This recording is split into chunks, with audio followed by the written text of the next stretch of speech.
지금부터 전해드릴 이야기는 단순히 과거의 한 전쟁을 설명하는 기록이 아닙니다. 이 이야기는 한 문명이 어떻게 균열을 일으키기 시작했고 그 균열이 어떤 과정을 거쳐 몰락으로 이어졌는지를 차분하게 따라가는 역사입니다. 그리고 동시에 오늘날 우리가 살아가는 세계 질서가 어떤 선택과 폭력 위에 세워졌는지를 되돌아보게 만드는 이야기이기도 합니다. 아편 전쟁은 우연히 일어난 사건이 아니었습니다. 한순간의 오판이나 한 인물의 실수로 시작된 전쟁도 아니었습니다. 이 전쟁은 오랜 시간 누적되어 온 구조적인 문제와 방치, 그리고 제국의 탐욕이 맞물리며 필연적으로 폭발한 결과였습니다. 19세기 초, 중국은 여전히 자신을 세계의 중심이라 인식하고 있었습니다. 청나라는 수천 년 동안 이어져 온 중화 질서의 정점에 서 있다고 믿었습니다. 황제는 천자의 자리에 있었고 천하의 질서는 이미 완성된 체계라 여겨졌습니다. 중국 사회는 스스로를 변화시켜야 할 이유를 느끼지 못하고 있었습니다. 중국의 세계관 속에서 주변 국가들은 조공을 바치는 존재였고 서양 역시 예외는 아니었습니다. 서양 상인들은 제한된 항구에서만 무역을 허락받았고 중국이 정한 규칙을 따라야 했습니다. 이 질서는 오랫동안 유지되어 왔고 중국은 그것이 앞으로도 계속될 것이라 믿고 있었습니다. 그러나 바다 건너 서구 세계는 전혀 다른 방향으로 움직이고 있었습니다. 영국은 산업혁명을 통해 이전과는 비교할 수 없는 생산력과 군사력을 확보하고 있었습니다. 기계는 인간의 노동을 대체했고 공장은 끊임없이 상품을 만들어냈습니다. 그 결과 국가는 더 많은 자원과 더 넓은 시장을 필요로 하게 되었습니다. 영국 사회에서 중국의 차는 이미 생활의 일부가 되어 있었습니다. 비단과 도자기 역시 유럽 상류층의 문화와 부를 상징하는 물건이었습니다. 하지만 이 무역 구조에는 치명적인 문제가 숨어 있었습니다. 중국은 서양의 공산품을 거의 필요로 하지 않았다는 점입니다.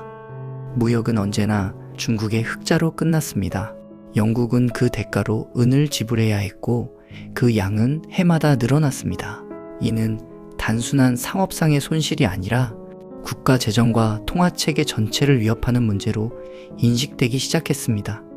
영국은 이 불균형을 반드시 해소해야 했습니다. 그리고 그 해결책으로 선택된 것이 바로 아편이었습니다. 아편은 인도에서 대규모로 재배되었습니다. 영국 동인도 회사의 관리 아래 체계적으로 생산되고 유통되었습니다. 이 물질은 약이라는 이름을 쓰기도 했고 때로는 노골적인 밀수품으로 중국에 유입되기도 했습니다. 그 결과 아편은 점점 중국 사회에 깊숙이 스며들기 시작했습니다. 처음에는 일부 상인과 하층민의 문제로 여겨졌습니다. 그러나 중독은 빠르게 확산되었고 계층을 가리지 않았습니다. 군인들은 점점 전투력을 잃어갔고 관리들은 업무를 제대로 수행하지 못하는 경우가 늘어났습니다. 지식인들마저 아편에 의존하는 현실이 나타났습니다. 아편은 개인의 삶을 파괴하는 데서 멈추지 않았습니다. 국가의 기초가 되는 노동력은 감소했고 군대의 기강은 눈에 띄게 약해졌습니다. 은은 계속해서 해외로 빠져나갔고 국가는 서서히 내부에서부터 병들어가고 있었습니다. 청나라 정부 역시 이 위험을 전혀 모르고 있었던 것은 아니었습니다. 여러 차례 아편 금지령이 내려졌고 단속도 이루어졌습니다. 하지만 부패한 관리들과 느슨한 행정체계는 문제를 근본적으로 해결하지 못했습니다. 아편은 이미 사회 전반에 깊이 뿌리내린 상태였습니다. 강력한 결단 없이는 더 이상 상황을 되돌릴 수 없다고 판단한 황제는 마침내 결정을 내립니다. 아편을 근절하지 않으면 나라의 미래가 없다는 인식이 공유되기 시작했습니다. 이에 따라 강직함과 청렴함으로 이름난 관리 한 명이 선택됩니다. 그의 이름은 임칙서였습니다. 임칙서는 광저우에 도착하자마자 강경한 조치를 취합니다. 외국 상인들에게 모든 아편을 즉시 제출하라고 명령합니다. 이는 협상이 아닌 명확한 통보였습니다. 거부할 경우 무역 중단과 엄중한 처벌이 뒤따를 것임을 분명히 했습니다. 결국 수만 상자의 아편이 몰수됩니다. 임칙서는 이 아편을 공개적으로 파기하도록 지시합니다. 아편은 바다에 버려졌고 그 광경은 중국 전역에 알려지게 됩니다. 중국의 입장에서 이는 국가의 주권을 지키기 위한 정당한 법 집행이었습니다. 나라를 병들게 하는 물질을 제거하기 위한 마지막 수단이기도 했습니다. 그러나 영국의 시선은 전혀 다른 곳을 향하고 있었습니다. 영국은 이 사건을 재산권 침해로 규정합니다.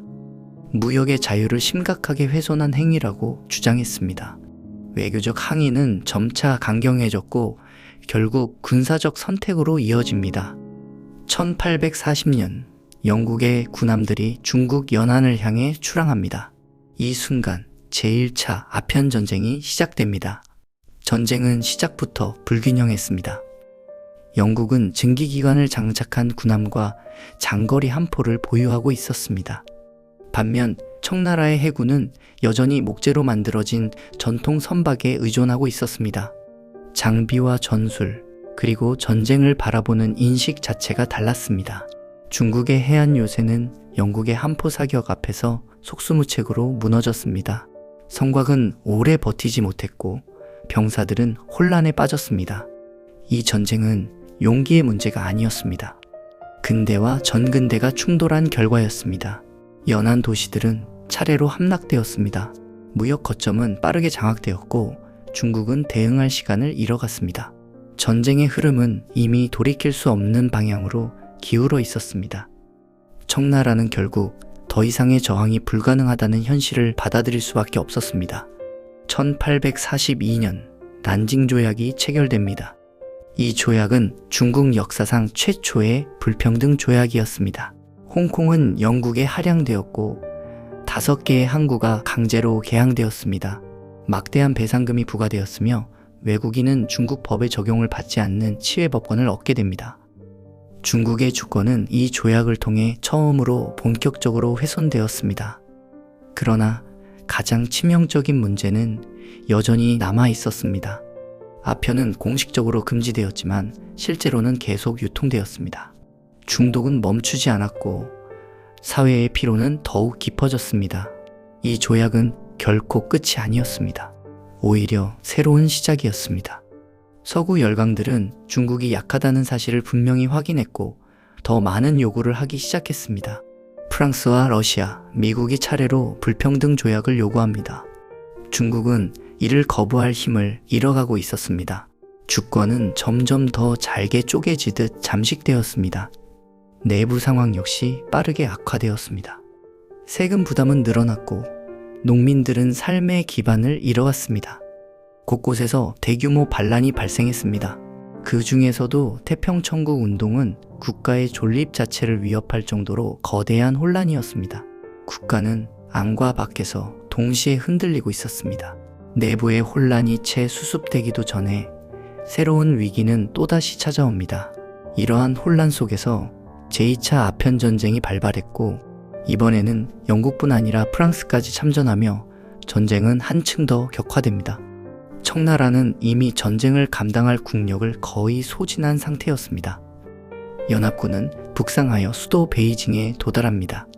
그리고 중국 문화의 정수이자 상징이었던 원명원이 거대한 불길 속으로 사라지고 맙니다. 수백 년 동안 축적된 예술과 문화가 하루아침에 잿더미로 변합니다. 이 사건은 단순한 군사적 패배를 넘어 문명 자체가 짓밟힌 순간으로 기억되었고 중국인들의 집단 기억 속에 지울 수 없는 상처로 남게 됩니다. 이 시점부터 중국은 더 이상 스스로를 세계의 중심이라 부를 수 없게 됩니다. 중화 질서는 붕괴되었고 국가의 자존감과 정체성은 깊은 타격을 입었습니다. 아편 전쟁은 단순한 군사 충돌이 아니었습니다. 이 전쟁은 제국주의가 어떤 방식으로 작동하는지를 보여주는 대표적인 사례였습니다. 무역이라는 명분 아래 폭력이 정당화되었고 힘이 곧 정의가 되던 시대의 상징이 되었습니다. 이후 중국은 근대화를 시도합니다. 서양의 기술과 제도를 받아들이려는 움직임이 이어졌습니다. 그러나 내부 개혁은 늦었고 외부의 압박은 멈추지 않았습니다. 결국 청나라는 역사 속으로 사라집니다.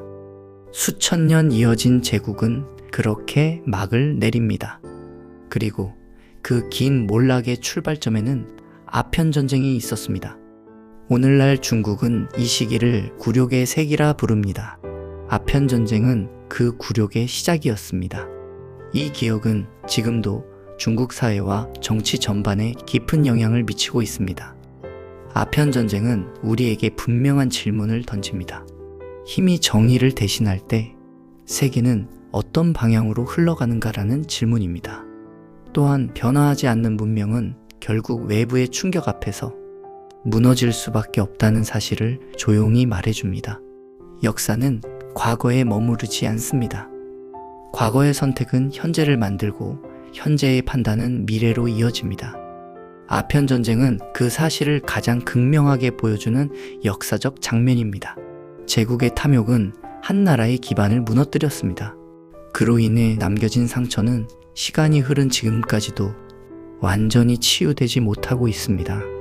우리가 이 이야기를 기억해야 하는 이유는 분명합니다. 같은 비극을 되풀이하지 않기 위해서이며 역사가 남긴 경고를 외면하지 않기 위해서입니다. 지금까지 아편 전쟁, 제국의 탐욕과 한 나라의 몰락편이었습니다. 다음 영상에서는 또 다른 범죄의 이면, 그리고 인간 심리의 어두운 단면을 다룹니다. 구독과 좋아요는 다음 이야기를 만드는 힘이 됩니다.